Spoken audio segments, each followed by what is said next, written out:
The shift started the way all of them did, with nothing worth remembering. 3 guards, 1 building, and a night that promised to be quiet enough to forget by morning. They signed in just before sunset, checked the schedule, joked briefly about who would get stuck watching cameras the longest, and moved through the familiar routine without thinking. The place was empty but functional. Lights on, systems running, waiting out its final weeks before closure. To them, it was just another job, another night to pass.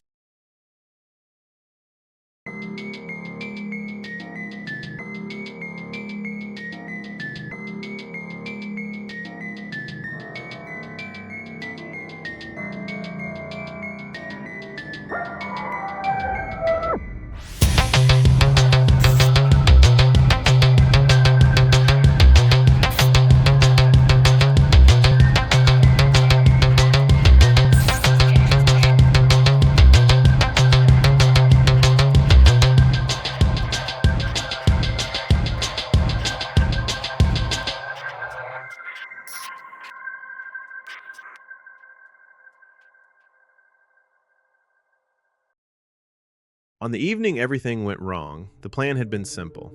3 security guards, 1 quiet industrial complex, and a routine overnight shift that usually passed with nothing more than the hum of fluorescent lights and the occasional squeak of a floorboard. They arrived just as the last hints of sunset bled through the tall factory windows, the sky fading into dull purple and gray. Harris, the senior guard, unloaded his equipment first, checking radios, keys, and the clipboard that had kept track of every previous shift for months. Ramirez, the younger one, stretched, cracking his knuckles and muttering about wanting a quiet night. And then there was Miller, in between their ages, steady and silent, eyes always scanning, already moving toward the north hall where the main offices met the loading docks. The complex had been empty for hours by this point. Machines lay dormant, stacks of crates waited for morning shipments, and the security cameras hummed faintly, red lights blinking in predictable patterns.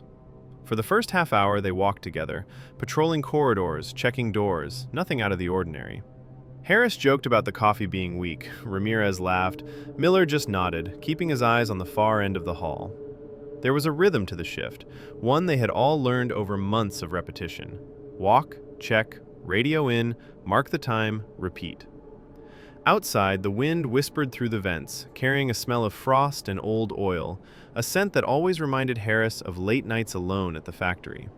As darkness settled in, their paths began to diverge naturally. Harris took the east wing, checking the perimeter, tapping on metal doors to ensure locks were engaged. Ramirez patrolled the loading docks, flashlight in hand, scanning for anything out of place. Miller stayed mostly central, moving between office and hall, monitoring the security feeds, noting minor discrepancies. An empty office chair slightly shifted, a stray pallet leaning differently. Nothing that warranted concern, nothing anyone would write down. But even in routine, the building felt different that night. Shadows stretched longer, corners seemed sharper, and the silence felt heavier than usual, the kind of quiet that made the faint hum of fluorescent lights almost deafening.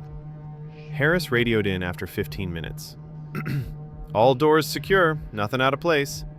Ramirez answered, joking about spotting a raccoon that had somehow wandered inside, though Miller didn't respond, only glanced at the monitors, his fingers resting lightly on the keyboard.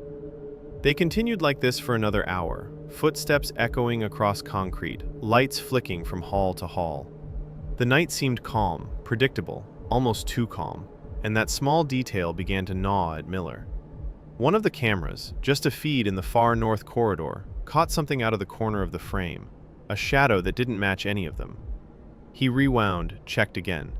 Nothing moved, nothing should have moved, but the shape lingered, subtle, almost like the wall itself had a fold that shifted for a heartbeat. He shrugged it off. Maybe a trick of the light, maybe the angle of the camera. Still, a tension settled over him, the kind that made the hair on the back of his neck rise, even when nothing was happening. Time stretched slowly. Ramirez returned to the main hall, radio in hand, joking again about boredom, but Miller noticed how he kept glancing down the long corridor leading to the storage bay, where a vent rattled in a way it never did before. Harris came back toward central control, carrying a clipboard and sighing at the emptiness of the complex.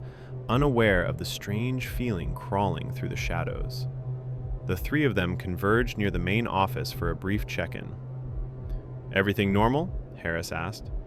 "As normal as it gets," Miller said, though his eyes lingered on a corner of the hall that seemed darker than it should be. Ramirez laughed, moving to reset a light switch that flickered once before staying steady, but the movement made the shadow they'd all somehow ignored appear longer, stretching across the wall just beyond the hallway. No one said anything. It was a trick of perspective, they told themselves. They split up again, Harris toward the east side, Ramirez walking slowly across the warehouse floor, Miller remaining near the cameras, tracking the feeds. That's when the first sound came. Not loud, not obvious, but soft, deliberate, almost mechanical. A scrape along metal that didn't match the hum of the building, a footstep that didn't match anyone patrolling. Miller froze, frowning at the monitor. Ramirez paused mid-step, head tilting, listening. Harris, further away, tapped on a locker, calling out to the empty hall. Nothing answered. For a moment, they all simply listened, each of them aware that the night had shifted, that routine had cracked. It wasn't fear yet, not really. It was the awareness of imbalance, the tiny signal that something had entered their orderly world and didn't belong. Minutes passed, stretching longer than hours, as each of them kept walking, checking, confirming nothing was amiss, but the unease grew. Lights flickered occasionally, vents rattled out of rhythm, shadows pooled in places that didn't make sense. Miller watched, unable to look away, noticing the way the feeds didn't align perfectly, how corners seemed deeper than they should, how the rhythm of their footsteps sounded faintly delayed in one hallway. And though nothing visible happened, the three guards began to sense it. The building wasn't empty, not entirely. By the time the clock ticked past midnight, the three of them were patrolling separately, but aware of one another in a new way, listening not just for routine problems, but for the subtle anomalies that had started creeping into their shift. That's when the first real movement appeared, not on camera, not in the lights, but in the shadows at the edge of vision, moving just out of focus, testing their attention, patient, deliberate, and waiting for something to happen.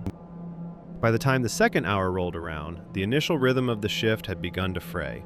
Harris kept walking the same east wing, keys jingling, flashlight sweeping over doors he had checked a dozen times that evening. But now the metal handles seemed colder, the locks stiffer, as if resisting inspection. Ramirez lingered near the loading docks, sweeping the flashlight slowly across the stacked pallets, trying to catch the faint shimmer of reflection from the high windows. But the boards and crates appeared wrong. Not moved, not broken, just off. Angles didn't match memory. Lines that should have been straight had a subtle sway, and he shook his head, muttering that he was imagining it, even as the feeling of being watched made him tighten his grip on the flashlight. Miller remained near central control, eyes darting between the cameras and the monitors, double-checking timestamps, noticing slight discrepancies in the feed, doors showing as closed that had been open, shadows appearing where no structure could cast them. He blinked several times, leaned forward, and told himself it was just fatigue, nothing else. They met again briefly in the main corridor, each reporting nothing unusual in words, though in their silence the tension had begun to creep. Harris noticed Ramirez's pause too often at corners, the way his steps hesitated just long enough for a shadow to stretch across the walls. Ramirez noticed Miller's fixed gaze on the monitors, the way his fingers didn't move over the keyboard but hovered, almost frozen, ready to react to something unseen. Miller noticed the subtle change in Harris's walk, the ever so slightly stiffness, as if he were subconsciously avoiding contact with the walls, or sensing angles differently than before. Hours passed in increments of measured checks and calls over the radio, and that's when the first thing truly broke routine. A faint clatter, almost lost beneath the hum of fluorescent lights, came from the north end of the warehouse. Ramirez froze, flashlight sweeping to the source, and caught the tail end of a box sliding slightly on the metal floor. Not enough to topple it, not enough to suggest wind or vibration from the building, but deliberate. Harris was already on the radio, asking what it had been. "Nothing," Ramirez said, though his voice betrayed him, low and tight. Miller leaned forward at the monitors, replaying the feed. Nothing moved. Not the boxes, not the shadows, nothing visible. Yet Ramirez had seen it. Harris had heard it, and Miller felt the tension radiating from both of them, palpable through the air, the slight rigidity in the hallway's shadows. By the third hour, the building's imperfections became harder to ignore. Lights that should have stayed on flickered briefly, one section of the main office casting alternating pools of illumination, shadows leaping unnaturally across chairs and desks. Harris tapped on a window, whispering to himself, telling the shift was too long, too quiet, too empty. Ramirez called out again, softly this time, his voice echoing down the hall. "You see that?" Pointing at a door slightly ajar that he could have sworn he had locked minutes before. Miller checked the feed. Nothing. No door ajar, no movement. The feeling in the air thickened, quiet enough to hear the slight shift of ventilation, subtle enough to make each breath feel heavier. The unease grew incrementally, layered into the night like frost building silently on the windows. Harris felt the pressure of the warehouse around him, walls seeming to lean in ever so slightly, ceilings marginally lower, a sensation he tried to ignore but couldn't shake. Ramirez noticed the pallets casting odd shadows, longer than they should, reaching toward him when he glanced away. Miller's monitors showed nothing, yet he couldn't shake the sense that the feeds were lying, that something just outside the frame was moving, calculating, pacing them. And then came the sound, a subtle, dragging noise, faint enough to be dismissed but consistent, deliberate. Ramirez froze, flashlight trained on the empty concrete floor, tracing the sound to nothing. Harris moved toward him cautiously, asking softly, "Did you see something?" Ramirez shook his head. "Nothing, just a sound." Miller's voice came over the radio, calm but strained. "Stay where you are. Do not move until we figure this out." They complied, hearts beating in sync with the rhythmic scrape that had no source, not loud, not obvious, but unnervingly precise. Minutes stretched, each second expanded, and small things began to deviate from their expectations. Doors they had checked swung slightly when none of them touched them. A crate that Ramirez had passed earlier had shifted position, just barely, not enough to fall but enough to be noticed. Harris checked the security log on the clipboard. Entries matched, but his eyes caught something odd. The timestamps on his notes seemed to lag slightly, as if the clock in the building was stretched or slowed.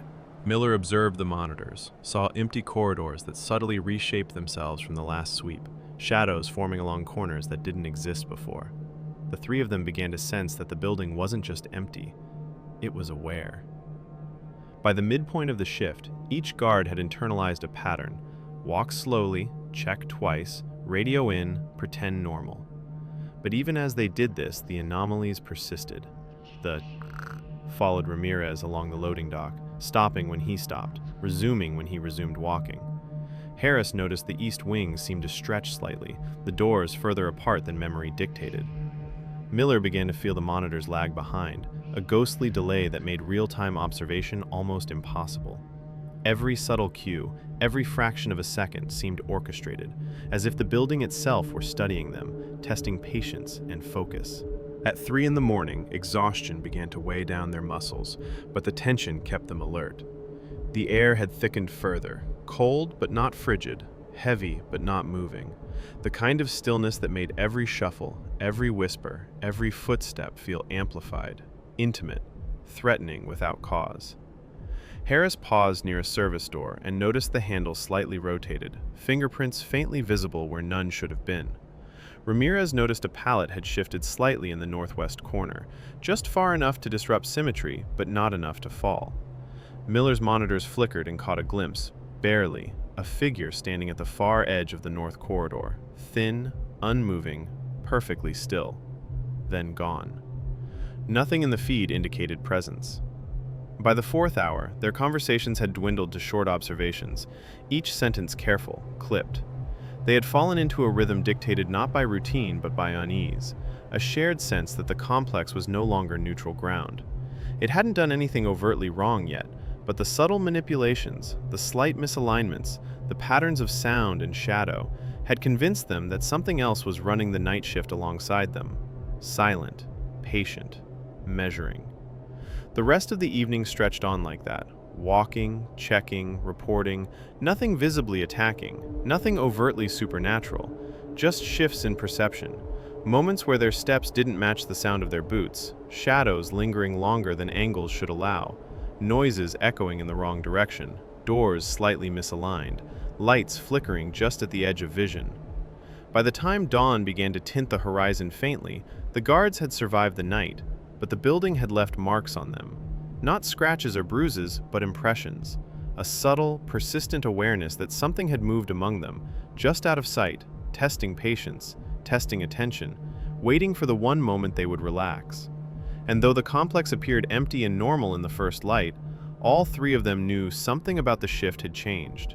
The building wasn't just concrete and steel. That night, it had become something else, and they could feel it, lingering in the corners of vision long after the sun began to rise. By the time the 5th hour of the shift rolled around, the building's quiet had begun to feel deliberate. Not just empty, but aware. Harris was walking the west corridor again, flashlight sweeping the lockers and filing cabinets he'd checked 4 times already. And for the first time, he hesitated before opening one. Something had changed. He couldn't say what exactly, but the metal surfaces seemed to absorb light differently. Edges sharper, shadows lingering in corners longer than they should. Ramirez had moved back toward the loading docks to check the east side again, muttering under his breath about pallets that weren't stacked like they should be, even though he'd personally done the inventory earlier. Miller remained in central control, eyes glued to the monitors, noticing delays in the feeds that made door alarms and camera movement seem slightly out of sync, subtle enough that anyone else might have dismissed it, but he couldn't. The first anomaly wasn't loud. Not in the way someone barging through the doors would be loud. It was a sound, a faint creak, low and slow, coming from a stairwell Harris had already checked twice that night. He froze mid-step, listening, hoping he was imagining it, hoping it was just the old building settling. But then he heard it again. 3 slow, measured creaks, like steps. Only they weren't his. And they weren't Ramirez's either. Ramirez was still outside on the dock, flashlight moving in arcs that didn't catch anything at all. Harris raised his hand, signaling over the radio, quiet enough to keep the voice from shaking. "Miller, did you hear that?" There was a pause, then Miller's voice, calm but clipped. "I don't hear anything. Keep moving." Harris didn't trust that. He had been on this side of the building enough times to know every squeak, every creak in the floorboards. That sound was new. When he rounded the corner toward the stairwell, the creaking stopped. Harris's flashlight beam cut across the empty hall. Nothing. No shadow, no movement, nothing to explain the rhythm of those steps. He rubbed his face, trying to shake it off, telling himself he was tired, that adrenaline from the quiet hours was making him imagine. He radioed Ramirez, asking if he saw anything odd outside. "Nothing," Ramirez answered, and Harris noticed the tension in his friend's voice, the way he kept pacing near the dock, flashlight hand tight, shoulders stiff. Minutes later, the second anomaly arrived. It was a sound at first, soft, wet, scraping across the concrete floor near the northwest corner of the warehouse. Ramirez was first to notice it. He froze, flashlight sweeping low, and caught movement, but not human. Something small, low to the ground, maybe a rodent, or at least that's what his brain wanted to assign it. But it moved wrong. Too fast, too deliberate, not darting, not fleeing, just sliding along like it had a path in mind. Harris heard Ramirez call out softly, "It's over there." And immediately he felt the hair on the back of his neck rise. Miller's monitors showed nothing. The feeds didn't capture it. For a heartbeat, the three of them shared the same realization. They were seeing the building differently than the cameras. The third anomaly was subtle, but unmistakable. A door that Ramirez had locked earlier, a heavy service door near the storage room, was slightly ajar. No wind in the building, no alarm triggered, no one had been near it. Ramirez approached slowly, flashlight steady despite shaking fingers, and pushed the door open. Empty. Nothing moved. Yet when Harris stepped closer, he noticed something impossible. The floor near the door had shallow depressions, as if something long and narrow had pressed against it repeatedly, leaving shallow grooves. He swallowed hard, staring at the marks, feeling a chill creep up his spine. Ramirez's jaw tightened. Miller stayed in central control, frowning at the monitors. "Check it out," he said, and when neither of them moved, he added, "Now!" They did, carefully, methodically, but the depressions seemed wrong. Not just strange, but deliberate, calculated. Harris bent down, checking the grooves with gloved hands. They didn't match boots, didn't match pallets, didn't match anything human. Ramirez circled the area, sweeping the flashlight beam along walls, floor, corners. Nothing else. But the feeling didn't leave. Harris felt it first, a presence. Not sound, not visible, just pressure in the air, like someone, or something, was standing just at the edge of the beam, moving with them, keeping pace without stepping. Ramirez felt it too, shoulders stiff, scanning shadows that hadn't been there moments before. Miller's feed flickered for a second, briefly distorted, and when the image returned, the stairwell Harris had checked hours ago showed a shadow too tall, too thin to be a person. And then, it was gone. For the next hour, the anomalies became a pattern. Doors slightly opened, shadows stretching longer than angles should allow, footsteps that sounded in rhythm but had no source, objects slightly out of place after they had passed. Harris noticed his flashlight reflecting off surfaces that hadn't been there before, walls seeming closer, hallways subtly longer. Ramirez kept muttering about angles, sightlines, pallets, but every time he pointed something out, Miller would check the monitor and see nothing. It was starting to get to them. Not panic yet, but tension that lodged deep in their bones. Every step they took felt watched, every sound measured, every pause deliberate. By the end of the 6th hour, the building was no longer just empty. It had a rhythm, and they were the notes being played against it. They moved in silence, each footstep timed against the others, hearts synchronized with a pulse they couldn't see. The dragging sound returned near the storage racks, slow, deliberate. Ramirez froze. Harris stopped. Miller leaned forward at the monitors. The sound traced them for minutes, vanishing only when they entered a wider hall, but leaving an impression in the air, a pressure, as if the warehouse itself had been tracking, pacing, learning.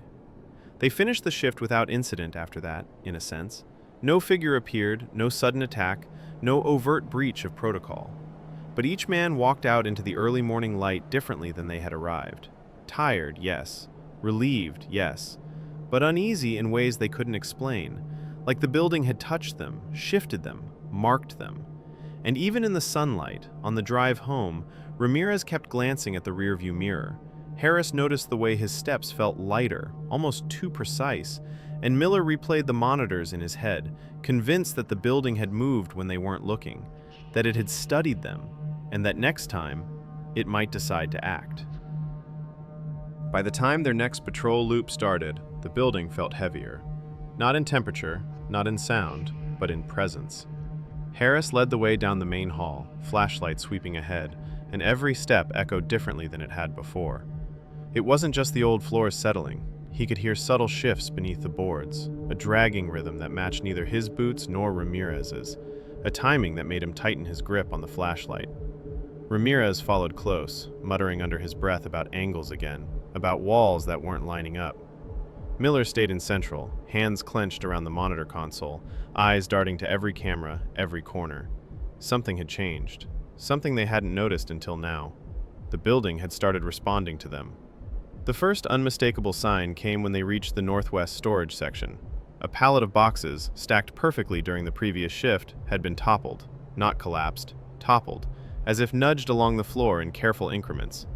Harris crouched, running gloved fingers over the edges. There were marks on the concrete, long, narrow, clawed. Not human, not animal, just impossible. Ramirez moved in closer, flashlight cutting across the boxes, and froze. "Do you see this?" he whispered, and even Miller's voice over the radio held an edge of tension. Harris could only nod, unable to respond. The pattern of the marks suggested measurement, calculation, intent. Something had been here while they weren't looking. testing distances, testing limits, leaving evidence without making itself seen. They continued, moving cautiously through the hallways, each footstep slower than the last. The building was quiet now, impossibly quiet, the hum of fluorescent lights muted, the monitors flickering in subtle intervals. Every so often, one of them would hear the faintest sound, a soft scrape, a low tap, a whisper of movement in a corner just beyond the beam of the flashlight. But when they checked, nothing was there. Harris noticed the shadows shifting slightly faster than they should, walls seeming to lean inward, corridors stretching longer than memory dictated. Ramirez kept muttering that it was like the building itself had a heartbeat, and they were just intruders pacing in rhythm. Then came the dragging sound again, slow, deliberate, crawling across the concrete near the maintenance door. Harris stopped, listening. Ramirez stopped, flashlight quivering slightly. Miller leaned forward, staring at the monitors, and whispered, "It's behind you," before the line went dead for half a second. When Harris turned toward the maintenance door, nothing was visible, but the sound didn't stop. It followed them as they moved along the hall, lingering just at the edge of perception. It wasn't loud, but it was enough to make their hearts pound, each man aware that the pattern of the night was changing. They were no longer pacing the building. They were being paced. The second anomaly arrived when Harris opened a stairwell door leading to the mezzanine. The light inside was off, though they had turned it on at the start of the shift. A faint mist hovered near the floor, curling in shapes that suggested movement. He froze, realizing the air was colder, dead cold, even compared to the rest of the building. Ramirez came up beside him, flashlight cutting through the fog, and paused. The mist twisted as if recoiling from the light, moving faster than it should, but still refusing to take a defined shape. Miller's monitor flickered, briefly showing a tall, thin figure, long arms stretching toward the ceiling, before the feed returned to normal. "Did you see that?" Harris whispered. Ramirez nodded, face pale, hands tight on his flashlight. Minutes later, the most unsettling thing happened. The main doors on the north end, doors they had locked hours earlier, were wide open. No wind, no alarm, nothing visible on the monitors. They approached slowly, flashlight sweeping every angle. The floor between them and the doors had tracks, 3 narrow impressions, spaced like someone crouched, dragging something long and thin behind them. Harris felt bile rise. Ramirez, "It's measuring us? Like we're part of it now?" Miller's hands shook as he typed into the control panel, trying to trigger cameras, lights, anything to catch movement, but the building refused to obey. No door locks engaged, no cameras rotated, nothing responded. It wasn't broken. It wasn't supposed to be like this. By the time they returned to central control, the tension was unbearable. They could feel it, all 3 of them, an awareness pressing against their backs, a silent assessment that didn't need a body to be felt. Every door they passed had subtle anomalies, hinges slightly misaligned, shadows longer than they should be, lights flickering in perfect rhythm with their steps. Harris noticed that even his own breathing echoed differently, slower, deeper, like the building was matching him. Ramirez was sweating despite the cold. Miller didn't say a word. He just stared at the screens, every monitor flickering for a split second, showing angles that shouldn't exist. Hours passed in this careful, oppressive rhythm. No one spoke more than necessary. No one dared move faster than slow, deliberate steps. Every corner they checked seemed to stretch the building, corridors subtly bending, doors subtly shifting. And then, just as the 6th hour of their patrol ended, something happened that made all 3 men stop cold. The emergency exit on the south side swung open silently, revealing a shadow too tall, too thin, too impossible to be human. It didn't move, didn't shift, but it seemed to watch. It didn't breathe. It absorbed. The men froze, flashlights trembling in their hands, hearts pounding. The shadow stretched, contracting slightly, then vanished. No movement, no sound, no trace, just empty hallway. By the time the shift ended, the building felt different. Not broken, not damaged, just alive. Each guard walked out into the parking lot, cold air washing over them, trying to reassure themselves it was fatigue, paranoia, something explainable. But when they glanced back at the structure, the windows seemed darker, deeper than they should be, corners sharper, edges watching. And even as sunlight broke across the roof, they felt it. The building hadn't released them. It had studied them. By the time the next rotation started, none of them slept well. Harris kept tossing and turning, images of the tall shadow replaying behind his eyes, while Ramirez kept checking doors in his mind, counting locks, double-checking every hinge. Miller didn't speak much. He just stared at the ceiling for long stretches, muttering numbers and angles, as if that could somehow measure the building's intent. When they regrouped for the shift briefing, it was quiet, the usual small talk gone. No one joked, no one asked about the weather outside. They all knew. The building was already waiting. They started with the east wing, lights low, flashlights cutting through the corners. At first, everything seemed normal. The hum of the fluorescent tubes, the creak of the floors, the faint smell of dust and cleaning solution. But Harris noticed the first anomaly almost immediately. A stack of chairs in the meeting room had shifted, one leg dangling over the edge of the table. Not enough to fall, just enough to be noticed. He froze, looking at Ramirez, who didn't speak but nodded subtly, eyes wide. It wasn't natural. Miller leaned over the control panel, calling out, "Nothing on cameras, no alerts, nothing. It's like the room moved itself." They moved down the hall, slow steps, flashlights sweeping walls that seemed to lean inward slightly, as if the building had contracted around them. Every so often, they'd hear the softest scrape, a metal cart shifting, a door handle moving, but whenever they spun around, nothing was there. Harris began keeping a mental count of the anomalies. 1, 2, 3, each one deliberate, measured, as if whatever watched them was testing their reactions. Ramirez whispered, "It's learning us." And Miller's silence confirmed he felt it too. Then they heard the first distinct sound. Tapping. Soft, measured, coming from a corridor they had already passed 10 minutes earlier. Harris froze mid-step. Ramirez, "It's pacing us." And Miller finally spoke, voice low. "It knows we're watching." They exchanged glances. No one moved for what felt like eternity. The tapping continued. Always slow, always 3 beats, pause, 3 beats. It wasn't loud, it wasn't a threat, yet. But the rhythm had weight, presence. It drew them forward even as their instincts screamed to retreat. Harris led the way toward the source, flashlight scanning, breath visible in the cold air. Every shadow seemed sharper now, more defined, and every corner contained the faint suggestion of movement. Ramirez clutched his flashlight like a lifeline. "Coordinates," pointing out angles. Miller monitored cameras obsessively, but the images flickered, showing impossible angles, halls that bent, corners that shouldn't exist, spaces that appeared larger or smaller depending on the camera's position. Harris felt disoriented, every step a question mark. The building itself had changed, subtly, quietly.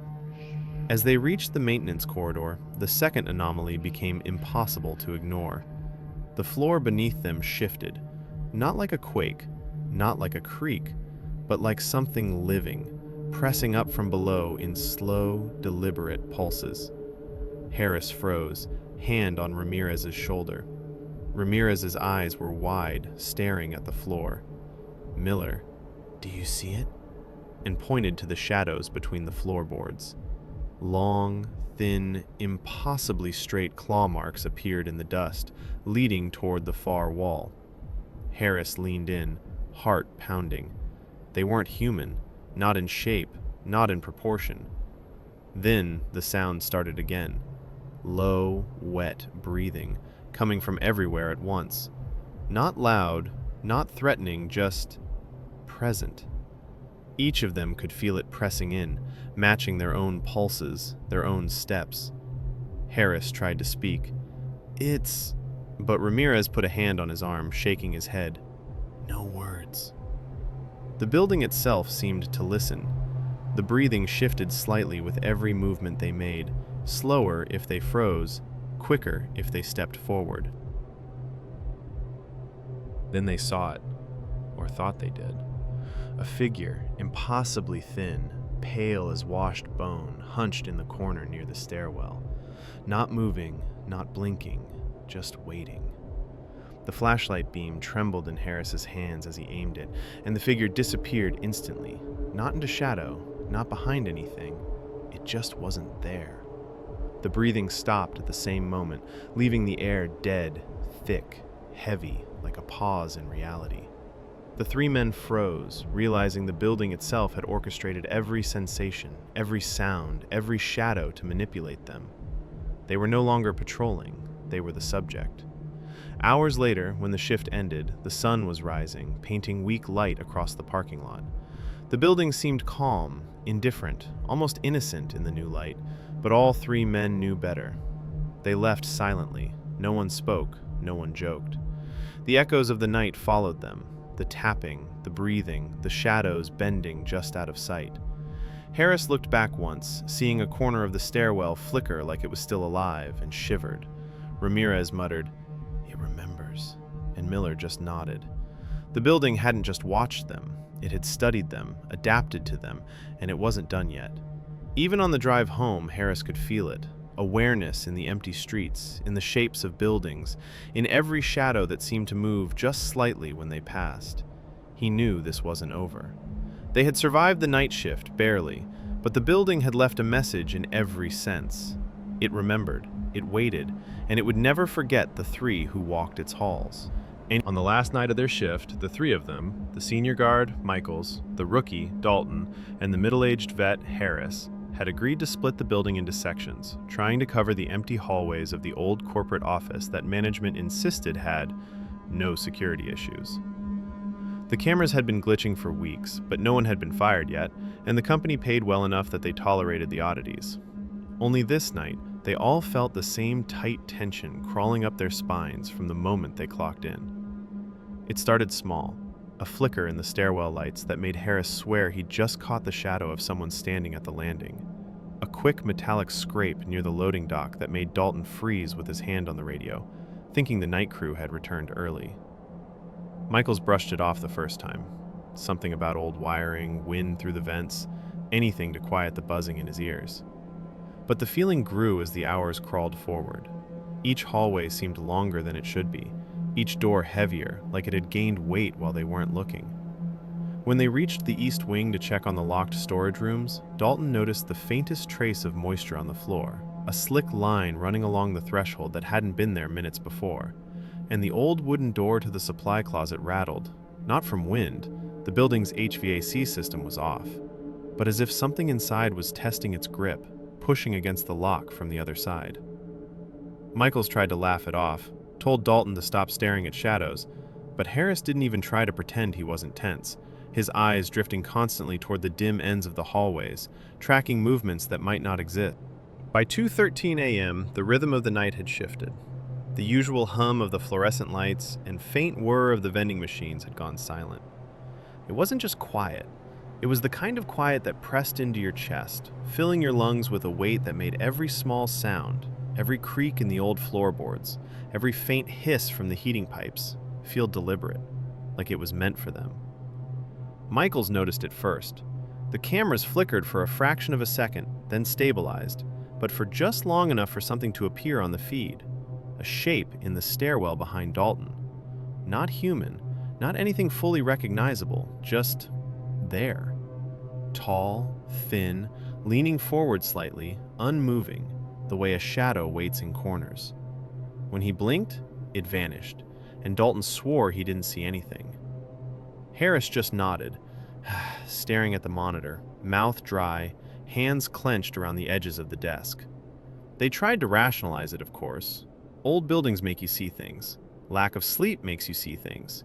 That was all they could tell themselves. The next hour dragged like lead. The three guards patrolled together, sticking close, checking doors and corridors they had walked dozens of times, yet each corner now seemed unfamiliar. Floor tiles seemed misaligned. The emergency exit at the north end appeared slightly farther away than usual, the walls subtly bowed inward. Dalton started noticing things moving in the corners of his eyes, long streaks of darkness that disappeared the instant he tried to focus on them. Michaels heard, Whispers, at first, soft enough that he thought he imagined them, slurred, low, almost like someone repeating numbers just beneath audibility. But Harris heard them too, and when Dalton whispered, "Did you hear that?" neither of the others could deny it. The sound had a rhythm, matched their own steps at times, then lagged just a fraction behind, like it was watching their gait, timing them. By 3 a.m., the building had changed again. The stairwell doors that had always creaked open now resisted their pull, as if swollen overnight. The hallways seemed to stretch endlessly when they walked from one end to the other. The lights flickered more frequently, and every shadow lengthened unnaturally, stretching across walls and floors at impossible angles. Harris saw something behind a glass office door, a figure, taller than any human, bent unnaturally, standing completely still. He tapped Michaels on the shoulder, whispered urgently. When they all looked together, the figure was gone. Dalton felt it before he saw it, a weight on the back of his neck, the unmistakable sensation of being watched, followed. Michaels told him to shake it off, said their minds were running too fast, but the unease had settled like frost into their bones. Around 4 a.m., things escalated.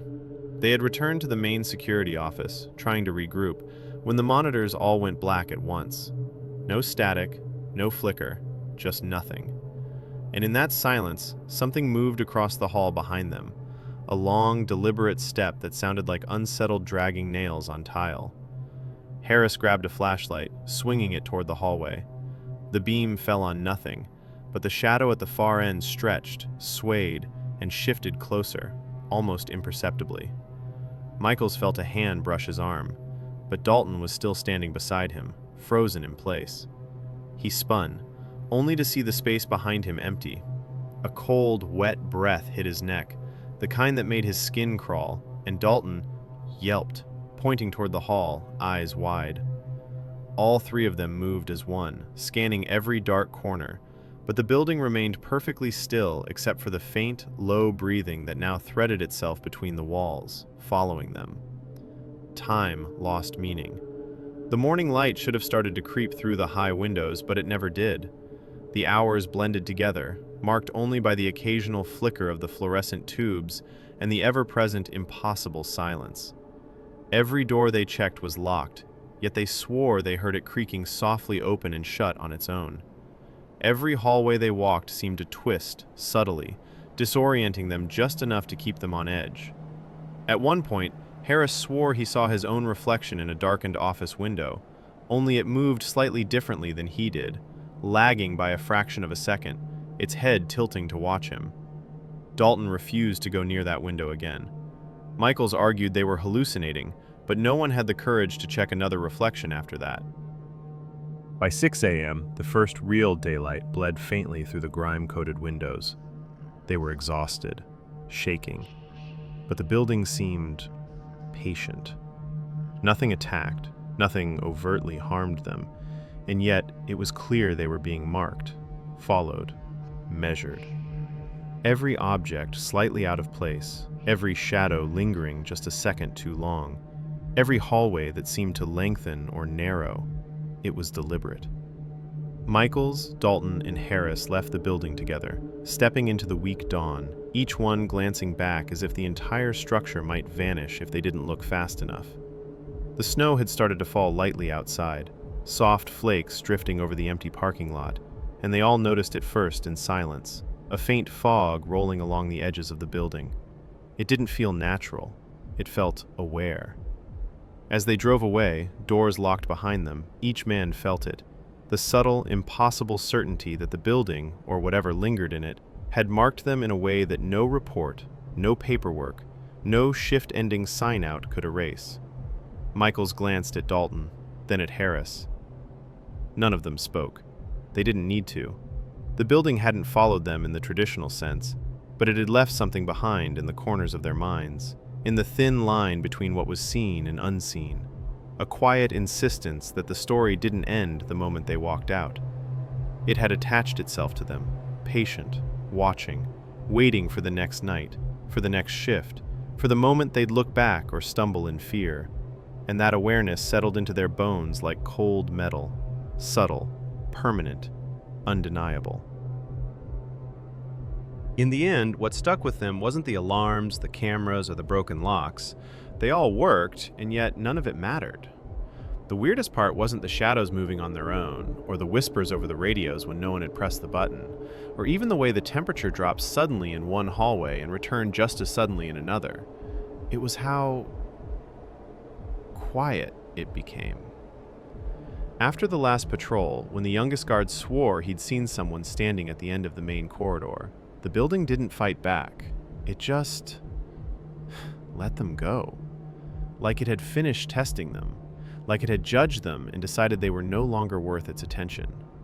They left that night together, 3 men, each walking differently, some limping slightly, some silent, one mumbling half to himself, and when they reached the parking lot, the building behind them looked ordinary again. Nothing broken, nothing moved. Even the security monitors showed normal footage, static-free, calm, mundane. No shadows, no figures, no scratches. Not a single sign that any of the hours they'd spent watching doors lock and unlock themselves, watching lights blink and flicker in impossible patterns, had ever happened. They all wanted to tell someone, to warn the next shift, to scream about the things they'd seen, but the words felt small, inadequate, and foolish. Because whatever had lingered in that building didn't care about explanations. It didn't need anyone to believe it. And as they drove away, the oldest guard glanced back one last time at the looming, empty structure and swore he saw a figure, tall and impossibly thin, standing just inside a shadowed doorway, watching them leave. He blinked, and it was gone. The others didn't see it, or maybe they chose not to, because the thing didn't move, didn't chase, they didn't need to. The building had made its point. And for weeks afterward, all 3 of them noticed little things. Lights that didn't turn on, doors that creaked when the wind was calm, the faintest dragging sound in the corridors when the building was supposed to be empty. They tried to shake it off, to rationalize it, but the unease never left. And whenever anyone asked about that night, they gave the same kind of answer. We got through it. That's all you need to know. Because they understood something the world outside wouldn't. They had survived the place, but the place had survived in them. It had followed them home in whispers, in tiny, unnoticed movements, and in the long, hollow silence that waited just beyond sight. Nothing else had to happen. Nothing else needed to happen. The building didn't chase. It didn't attack. It just remembered. And so did they.